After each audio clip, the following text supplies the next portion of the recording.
Weakness எல்லாரையுமே நம்புறது. Everybody. எல்லாருக்கும் இதே பிரச்சனை தான். வாங்க இந்த கதையை பார்க்கலாம். ஒருத்தர் வீட்டில் எலி தொல்லை பயங்கரமாக இருந்தது. என்னென்னமோ பண்ணி பார்க்குறாரு, எலியை அவரால் விரட்டவே முடியல. சரி, ஒரு பூனையை வாங்கி வளர்ப்போம் அப்படின்னு முடிவு பண்ணுறாரு. பூனை வந்ததுக்கு அப்புறமா எலியால் எதுவுமே பண்ண முடியல. எலிகள் எல்லாம் ஒரு கூட்டம் போடுது. அப்போ ஒரு வயசான எலி சொல்லுது, பூனை வந்ததுக்கு அப்புறமா நம்மளால் இனிமேல் இங்கே எதுவுமே பண்ண முடியாது, அதனால் எல்லாரும் வேறு இடத்துக்கு போகலாம் அப்படின்னு முடிவு பண்ணுறாங்க.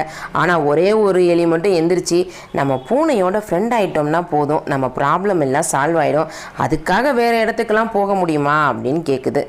அப்போ வயசான எலி சொல்லுது, என்னப்பா பேசுகிற நீ, நமக்கு ஆபத்துனாலே பூனையால் தான் வரும், அது எப்படி அது கூட போய் நம்ம ஃப்ரெண்ட் ஆக முடியும், நம்ம கிளம்புறதா நல்ல யோசனை அப்படின்னு சொல்லுது. எல்லா எலிகளுமே கிளம்பிட்டாங்க.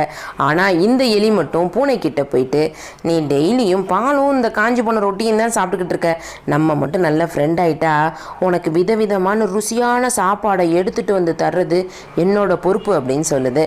ஆனால் பூனை சொல்லுது, எனக்கு இந்த ரொட்டியும் பாலுமே போதுமானது, நாளைக்கு கிடைக்கிற அந்த ருசியான சாப்பாடை விட என் முன்னாடி இப்போ இருக்கிற கறி தான் எனக்கு வேணும் அப்படின்னு சொல்லிட்டு பூனை எலியை அடித்து சாப்பிட்ருது. வாழ்க்கையில் ஒரு தடவை ஏமாறலாம், அதையே பழகிக்காத.